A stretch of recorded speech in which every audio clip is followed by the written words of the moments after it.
志愿成为职业律师，甘愿踏足武道之路。凌云，我这是……你是猪吗？敢欺负到爷爷头上？这身体还挺结实嘛！欠揍！小贱奴，狂妄！白翔，怎么可能？出气血运转法门了！找死！这招躲不过去了！周平师兄，周平师兄，要不是还有宗门任务。 Halo guys, bagaimana kabar kalian hari ini? Semoga masih tetap semangat dan selalu ceria ya. Di video kali ini aku akan membahas Donghua yang belum lama ini rilis dengan judul Yixi Duzun. Sinopsis singkat dari Donghua ini sendiri adalah seorang budak pedang bernama Lin Yun yang berusaha untuk masuk ke sebuah sekte bernama Qingyun. Dengan status budak pedangnya, Lin Yun kesulitan untuk masuk ke dalam sekte dikarenakan aturan tidak tertulis. Sekali menjadi budak pedang akan selamanya menjadi budak pedang. Bagaimanakah kisah dan perjuangan Lin Yun ini? Langsung saja kita ke rekap cerita dari Yixi Duzun episode pertama guys. Di awal episode diperlihatkan Lin Yun si budak pedang diusir dari penginapan karena pelayan di tempat itu merasa kalau budak pedang tidak bisa tidur bersama dengan para pelayan. Mereka juga mengatakan berani-beraninya budak pedang seperti Lin Yun menyukai murid senior sekte yaitu seorang wanita bernama Su Xiao. Kita diceritakan bahwa Lin Yun sendiri bersedia menjadi budak pedang demi bisa bergabung dengan murid luar sekte Qingyun 3 tahun yang lalu. Namun karena kualifikasi dari Lin Yun yang biasa-biasa saja dan tidak ada yang istimewa, pada akhirnya dia kesulitan untuk diterima sebagai murid luar sekte Qingyun. Suatu malam di tengah hujan dan dengan raut wajah yang sedih, Lin Yun pergi ke sebuah gua untuk beristirahat karena dia tidak memiliki tempat lain untuk pulang. Di dalam gua ini, Lin Yun melihat sebuah batu aneh yang terikat rantai dan terlihat dipenuhi dengan kilatan listrik.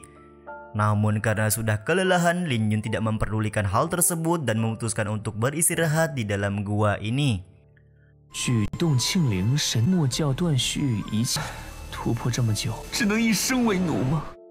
Beberapa saat kemudian, Shin menunjukkan seorang pengacara yang juga bernama Lin Yun dari masa depan datang ke tempat yang sama dengan Lin Yun dari masa lalu. Diceritakan kalau Lin Yun si pengacara ini ceritanya hendak pergi liburan dengan mendaki sebuah gunung karena stres dengan pekerjaannya sebagai pengacara.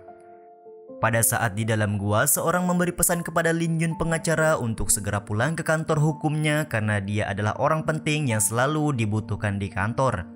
Lin Yun si pengacara berkata kepada rekannya untuk tidak khawatir karena dia rencananya akan pulang besok. Akan tetapi pada saat hendak mengirim pesan, Lin Yun menyadari kalau di tempat yang dia datangi sama sekali tidak terdapat sinyal. Dia pun kemudian berusaha mencari sinyal dan menemukan sebuah batu yang juga sebelumnya dilihat oleh Lin Yun si budak pedang. Entah karena alasan apa, tiba-tiba mereka berdua tersambar petir yang terdapat pada batu aneh yang berada di dalam gua ini. Dan yang terjadi adalah... 志愿成为职业律师，甘愿踏足武道之路。凌云，我这是…… Yap, benar, mereka berdua seperti menyatu dan bertukar jiwa satu sama lain. Di sini terlihat kalau jiwa Lin Yun si pengacara masuk ke dalam Lin Yun si budak pedang dan begitu juga sebaliknya.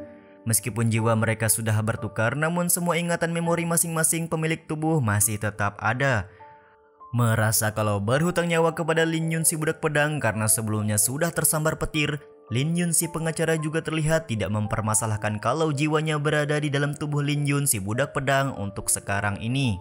Pada saat keluar gua, dia teringat kalau hari ini harus mengembalikan sebuah pedang yang dia bersihkan kepada seorang wanita yang selama ini dia naksir, yaitu Su Xiao. Dengan segera Lin Yun pergi ke pavilion pencucian pedang milik seorang kakek bernama Hong Lao untuk mengambil pedang milik Su Xiao dan langsung pergi menuju sekte Qingyun.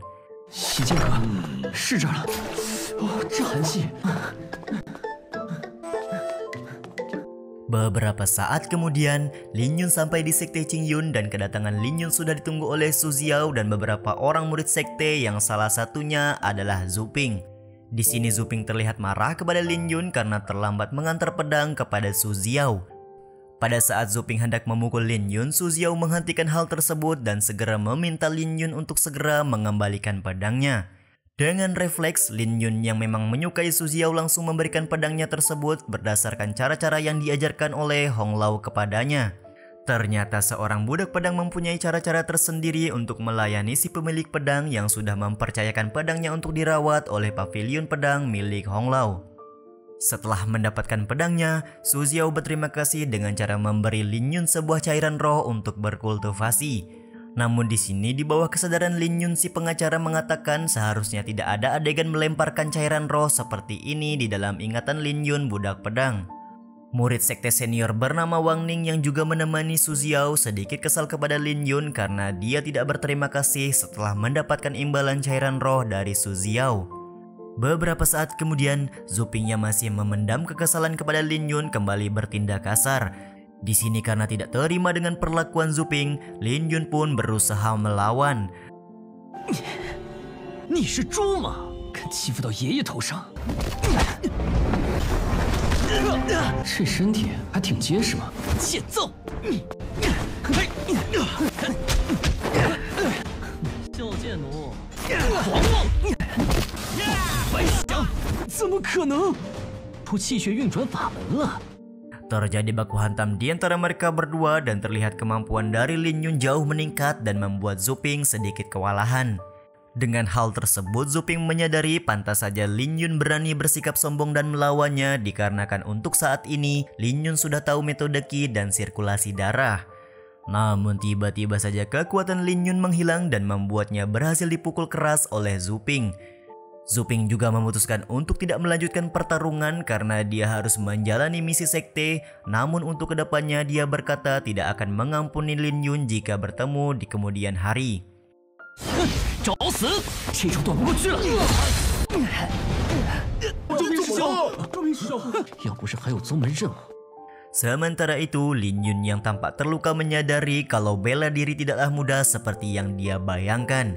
Untuk sekarang dia benar-benar memahami perasaan yang selama ini dirasakan oleh Lin Yun si budak pedang. Beberapa saat kemudian Lin Yun yang sudah meninggalkan sekte Qingyuan berpikir kalau ingatan dari Lin Yun budak pedang belum sepenuhnya dia dapatkan. Di sini juga dijelaskan seharusnya Lin Yun sudah menjadi murid luar sekte karena dia sudah mencapai bela diri tingkat 3. Ketika tiba di depan pavilion pencucian pedang milik Hong Lao, Lin Yun tiba-tiba saja merasakan sakit kepala dan memasuki lautan kesadaran Lin Yun si budak pedang. Di dalam lautan kesadaran ini terlihat banyak sekali memori-memori ingatan dari Lin Yun si budak pedang yang belum sepenuhnya masuk ke dalam ingatan Lin Yun si pengacara. 头好疼，怎么了？这里是，原来你一直，果然就是你最后的执念。你这条命，我接下，这是我给你的承诺。消失。 Tak lama kemudian memori ingatan tersebut memasuki tubuh Lin Yun si pengacara serta dia juga menyadari kalau kehidupan barunya menjadi Lin Yun si budak pedang baru saja akan dimulai. Di sini juga Lin Yun bertekad menjadi murid luar sekte yang selama ini sudah diimpikan oleh Lin Yun si budak pedang. Beberapa saat kemudian Lin Yun memasuki pavilion pencucian pedang untuk berpamitan kepada Hong Lao yang selama ini sudah merawatnya. Hong Lao yang mendengar kalau Lin Yun hendak berusaha menjadi murid luar sekte terlihat cukup legowo. Dia juga senang akhirnya Lin Yun sudah menemukan jawaban dari apa yang selama ini dia harapkan. Hong Lao juga memberikan petuah kepada Lin Yun kalau jalur bela diri belum akan dimulai sampai Lin Yun benar-benar akan memasuki tingkat Eskenden. Karena merasa jalan yang akan dilalui Lin Yun sangatlah sulit, Hong Lao sempat menawarkan Lin Yun untuk tinggal lebih lama di sini dan dia akan membantu Lin Yun menjadi ahli misteri.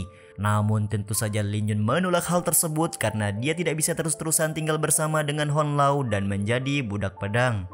Lin Yun juga menyadari hanya dengan bakat saja sangat sulit rasanya untuk mencapai tingkat 3 dan karena keberhasilannya ini dia harus menjadi lebih baik lagi dengan cara menjadi murid luar sekte.